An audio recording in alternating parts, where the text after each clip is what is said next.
जय सिया राम। आज का विषय है परमात्मा का स्वरूप निरूपण। श्री गर्ग संहिता से राजा उग्रसेन ने कहा, आप भगवान श्री कृष्ण के स्वरूप हैं। आपने मेरे ऊपर बड़ी कृपा की है। आपके श्रीमुख से साक्षात भगवान श्री कृष्ण की पूजा पद्धति विस्तार पूर्वक मैंने सुन ली। इससे मैं सफल जीवन हो गया। अहो, प्राणियों में बड़ी मूर्खता भरी हुई है। वे लोभ, मोह और मद के कारण मतवाले हो गए हैं। इसी से उन्हें वैराग्य उत्पन्न नहीं होता है और ना ही वे कभी भी भगवान का भजन करते हैं। भगवान जगत की यह मोहिका शक्ति बड़ी अद्भुत है। प्रभु, यह मोह कैसे उत्पन्न हुआ और किस प्रकार इसकी निवृत्ति होगी, कृपा कीजिए यह बताने की। श्री व्यास जी बोले, जिस प्रकार जल में कई चंद्रमा दिखाई पड़ते हैं, जल के चंचल वेग से वे दृष्टिगोचर होते हैं, किंतु वास्तव में है कुछ नहीं, बिल्कुल प्रतिबिंब मात्र है। ठीक वैसे ही परम प्रभु की प्रतिबिंब रूपी यह माया फैली हुई है। उसी के प्रभाव से मेरा और मैं का भाव उत्पन्न हो जाने पर संसार कायम हो जाता है। माया काल, अंतःकरण और देह से गुणों की उत्पत्ति होती है। मनुष्य इनके द्वारा विपरीत कर्म करता हुआ बंधन में पड़ जाता है। इंद्रियों का ही यह प्रभाव है कि दर्पण में बालक, बालू में जल और रस्सी में सांप का भान होने लगता है। राजन, यह जगत मोहमय है। इसमें रजोगुण और तमोगुण कूट कूट कर भरे हैं। कभी कभी सतगुण का भी प्रादुर्भाव होता है। यह मन का विलास है, विकार मात्र है और भ्रम रूप है। यह अलाद चक्र के समान यह शीघ्रता पूर्वक परिवर्तित होता रहता है। यह इस प्रकार जानो, मैंने यह कर दिया, यह करता हूँ और यह करूँगा, यह मेरा, यह तेरा, मैं सुखी हूँ, मैं दुख में पड़ गया, लोग मुझसे बिना कारण प्रेम करने वाले हैं। इस प्रकार मनुष्य कहता रहता है। मेरा तो यह मत है कि मनुष्य अहंकार के कारण शुद्ध बुद्ध खो बैठता है।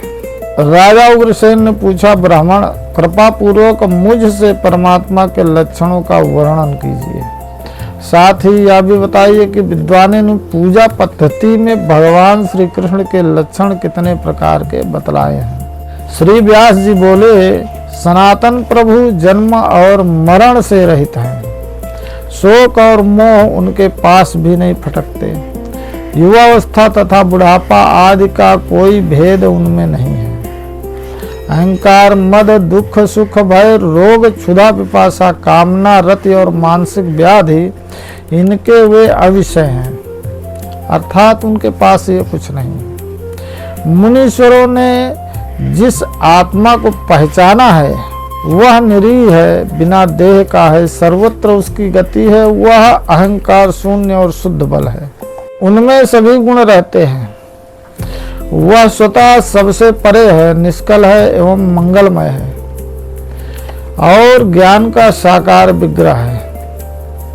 वह आत्मा इस जगत के सो जाने पर भी जागता रहता है। वह देहधारी मनुष्य उसे नहीं जानता, किंतु वह सबको जानता है।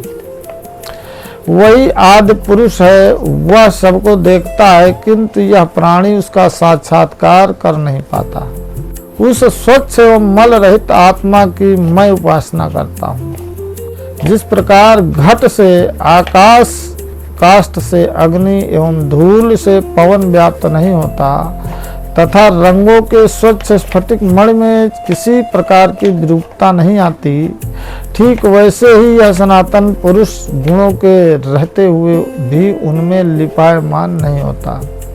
भूमंडल पर उसे कितने लोग कर्ता, कितने कर्म, कितने काल एवं कितने परम सुंदर तथा कितने विचार कहते हैं, परंतु वेदांत ज्ञानी जो तो उसे ब्रह्म ही कहते हैं।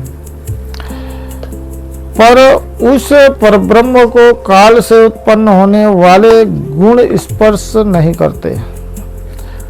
माया, इंद्रिय, चित्त, मन, बुद्धि एवं महतत्व भी उसका ग्रहण नहीं कर सकता। वेद वर्णन नहीं कर पाता तथा अग्नि में चिंगारी की भांति उसमें सभी प्राणी विलीन हो जाते हैं।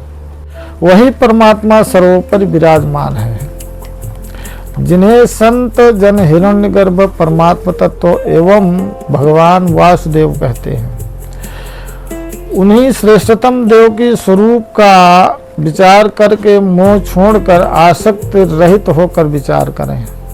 जिस प्रकार एक ही चंद्रमा अनेक जलपात्रों से अलग अलग दिखता है, उसी प्रकार एक ही परम प्रभु भगवान अपने द्वारा बनाए हुए विभिन्न जीवों के भीतर एवं बाहर विराजमान है। जिस प्रकार सूर्योदय हो जाने पर रात संबंधी अंधकार नष्ट हो जाता है, और ठीक वैसे ही ज्ञान का प्रादुर्भाव होते ही अज्ञान रूपी अंधकार भाग जाता है। फिर तो शरीर में ही मनुष्य को ब्रह्म की उपलब्धि हो जाती है। जैसे इंद्रियों की प्रवृत्तियां अलग अलग है, उसमें उनके भेद से गुणों के एक ही विषय में नाना अर्थ की प्रतीति होती है, उसी प्रकार अनंत परम प्रभु भगवान का तेजों में स्वरूप एक ही है।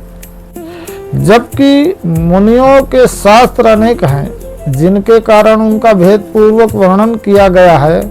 जो पुरुषोत्तम भगवान श्री कृष्णचंद्र साक्षात श्री हरि है, अपने भक्तों पर कृपा करना जिनका स्वभाव बन गया है, जो कैवल्यनाथ तथा जिन्होंने राजा नरक का उद्धार किया है, उन स्वतंत्र पूर्ण ब्रह्म परमेश्वर को मैं प्रणाम करता हूँ। श्री वेद व्यास जी कहते हैं, इस प्रकार कहकर वेद व्यास जी ने राजा उग्रसेन से जाने के लिए स्वीकृति ली।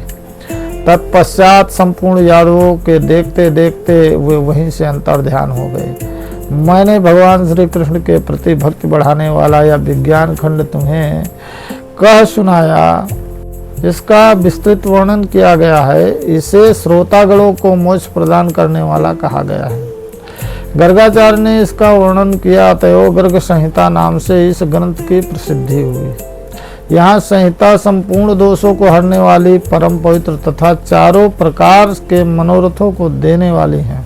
अब तक गोलोक, वृंदावन, गिरिराज, माधुर्य, मथुरा, द्वारका, भीष्म, बलभद्र तथा विज्ञान, इन 9 खंडों में एक वर्णन हुआ है। जिस प्रकार भगवान श्री कृष्ण की अंगुलियों में तपाए हुए स्वर्ण की मुद्रिका 9 रत्नों से अलंकृत है, वैसे ही चतुर्वर्ग फल को देने वाली के रूप में यह गर्ग संहिता सर्ग और विसर्ग आदि 9 अंगों से सुशोभित है। महाराज, जो पुरुष भक्त पूर्वक निरंतर मुनि प्रणीत गर्ग संहिता का श्रवण करते हैं, उन्हें संसार में प्रचुर मात्रा में सुख मिलता है। पीताम्बरधारी भगवान श्री कृष्ण की वंदना करके इस संहिता का श्रवण करें तो वह शीघ्र ही अपने घर के आंगन में बहुत से बालकों को घुमाती हुई निरंतर उनके साथ घूमने लगती है।